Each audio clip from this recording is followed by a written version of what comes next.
जिन्हां दे नैट पास ने, जिन्हां दे टैट पास ने, वो अपनी डिग्रियां नूं अग लाउण लई मजबूर होए ने। अगों क्यों ला रहे ने? क्योंकि पिछले 25 साल तो लगातार इत्थे एक भी पोस्ट असिस्टेंट प्रोफैसर की पंजाब यूनीवर्सिटी नहीं निकली आ।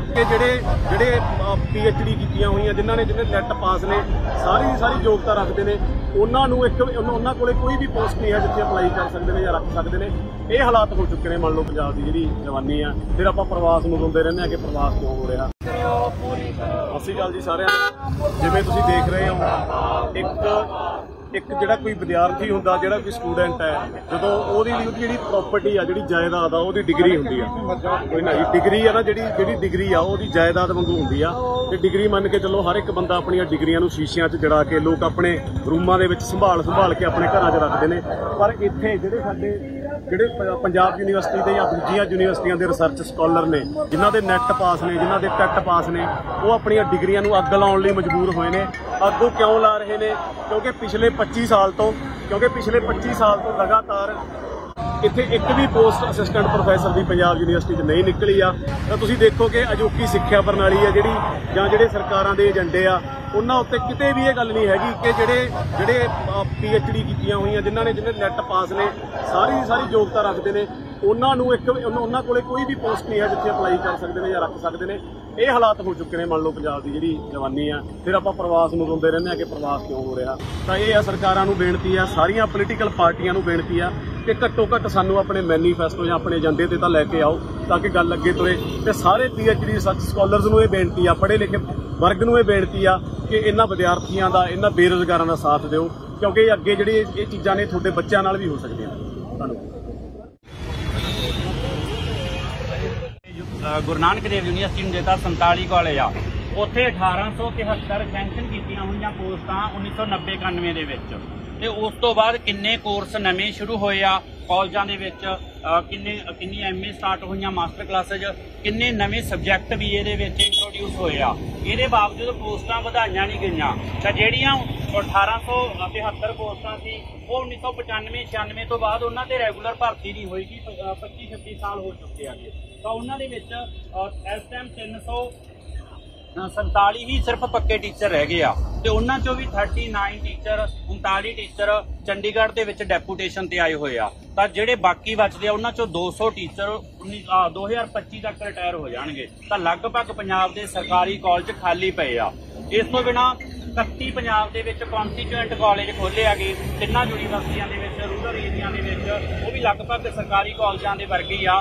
पंजाब यूनीवर्सिटी दे विच 6 कॉन्स्टीट्यूएंट कॉलेज आ, उन्हां सारियां च सारियां पोस्टां खाली पईयां गईयां। एक भी रैगूलर प्रोफैसर नहीं हैगा। इवन कि 2 कॉलेजां दे विच प्रिंसीपल भी है नहीं गे।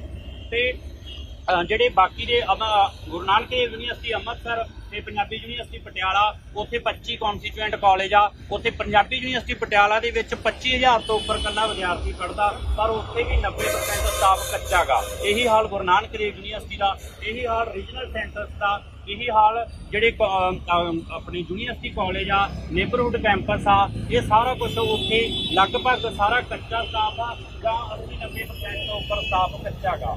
ਤਾਂ ਉਹਦੇ ਖਿਲਾਫ ਅਸੀਂ ਲਗਾਤਾਰ ਪਹਿਲਾਂ ਵੀ ਮੰਗ ਪੱਤਰ ਦਿੰਦੇ ਰਹੇ ਹਾਂ। ਹੁਣ ਪੰਜਾਬ ਯੂਨੀਵਰਸਿਟੀ ਚੰਡੀਗੜ੍ਹ, ਪੰਜਾਬੀ ਯੂਨੀਵਰਸਿਟੀ ਪਟਿਆਲਾ ਤੇ ਗੁਰੂ ਨਾਨਕ ਦੇਵ ਯੂਨੀਵਰਸਿਟੀ ਅੰਮ੍ਰਿਤਸਰ, ਉਹਦੇ ਵਿੱਚੋਂ ਪੜ੍ਹੇ ਹੋਏ ਜਿਹੜੇ ਐਲੀਜੀਬਲ ਸਟੂਡੈਂਟ ਆ ਗਏ, ਆਪਾਂ ਦੇਖ ਸਕਦੇ ਹਾਂ ਲੱਖਾਂ ਹਜ਼ਾਰਾਂ ਦੀ ਗਿਣਤੀ ਵਿੱਚ ਆ ਗਏ। ਉਹ ਹੁਣ ਇਸ ਮੁਹਿੰਮ ਨੂੰ ਆਪਾਂ ਸਾਰਿਆਂ ਨੇ ਰਲ ਕੇ ਸ਼ੁਰੂ ਕੀਤਾ ਗਾ ਦੁਬਾਰਾ ਤੋਂ, ਤਾਂ ਕਿ ਕਿਉਂਕਿ ਆਪਾਂ ਵੇਖ ਰਹੇ ਹਾਂ ਜਿਹੜੀਆਂ ਪੋਲੀਟੀਕਲ ਪਾਰਟੀਆਂ ਵੋਟਾਂ ਆ ਗਈਆਂ, ਇਹਦੇ ਬਾਵਜੂਦ ਵੀ ਉਹਨਾਂ ਦੇ ਏਜੰਡੇ ਦੇ ਉੱਪਰ ਨਾ ਸਿੱਖਿਆ, ਨਾ ਸਿਹਤ ਆ, ਨਾ ਕੋਈ ਹੋਰ ਲੋਕ ਪੱਖੀ ਸਰੋਕਾਰ ਆ। ਉਹਨਾਂ ਦੇ ਪਰਸਨਲ ਜਿਹੜੇ ਨਿੱਜੀ ਇਸ਼ੂ ਆ ਉਹ ਮੁੱਖ ਖਬਰਾਂ ਬਣਦੇ ਆ, ਮੁੱਖ ਉਹਨਾਂ ਦਾ ਵਿਸ਼ਾ ਗਾ, ਉਹੀ ਉਹਨਾਂ ਦਾ ਏਜੰਡਾ ਬਣਿਆ ਹੋਇਆ ਗਾ। ਤਾਂ ਸਿੱਖਿਆ ਉਹਨਾਂ ਦੇ ਬਿਲਕੁਲ ਏਜੰਡੇ ਤੇ ਨਹੀਂ ਹੈਗੀ ਕਿ ਲਗਾਤਾਰ ਸਿੱਖਿਆ ਦਾ ਜਿਹੜਾ ਬਜਟ ਆ ਉਹ ਵੀ ਘਟ ਰਿਹਾ ਗਾ। ਆਪਾਂ ਸਾਰਿਆਂ ਨੇ ਅੱਜ ਜਿਹੜੇ ਆਪਾਂ 3 ਯੂਨੀਵਰਸਿਟੀਆਂ ਦੇ ਗੇਟ ਦੇ ਉੱਪਰ, ਪੰਜਾਬ ਦੀਆਂ ਦੋਨੋਂ ਯੂਨੀਵਰਸਿਟੀਆਂ ਤੇ ਇਹ ਵਾਲੀ पंजाब यूनीवर्सिटी चंडीगढ़, इन्हां दे गेट के उपर ਜਿਹੜੇ ਅਸੀਂ ਨੈਕਸਟ ਪਾਸ ਆ, PhD ਕਰ ਰਹੇ ਹਾਂ ਜਾਂ ਕਰ ਚੁੱਕੇ ਹਾਂ, ਐਲੀਜੀਬਲ ਆ ਕਾਲਜਾਂ ਦੇ ਵਿੱਚ ਲੱਗਣ ਲਈ, ਪਰ ਲੰਬੇ ਸਮੇਂ ਤੋਂ ਬੇਰੁਜ਼ਗਾਰ ਆ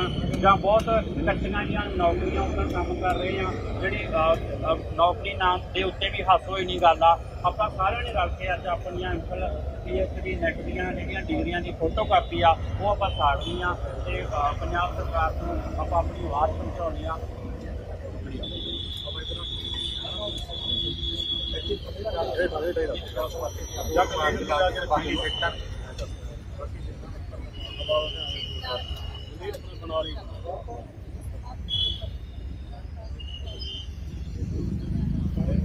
ਪੰਜਾਬ ਸਰਕਾਰ ਮੁਰਦਾਬਾਦ ਮੁਰਦਾਬਾਦ ਮੁਰਦਾਬਾਦ ਪੰਜਾਬ ਸਰਕਾਰ ਮੁਰਦਾਬਾਦ ਮੁਰਦਾਬਾਦ ਮੁਰਦਾਬਾਦ ਪੰਜਾਬ ਸਰਕਾਰ ਮੁਰਦਾਬਾਦ ਮੁਰਦਾਬਾਦ ਮੁਰਦਾਬਾਦ ਫਾਸੀਵਾਦੀ ਸਰਕਾਰ ਮੁਰਦਾਬਾਦ ਮੁਰਦਾਬਾਦ ਮੁਰਦਾਬਾਦ ਲੋਟੂ ਸਰਕਾਰਾਂ ਮੁਰਦਾਬਾਦ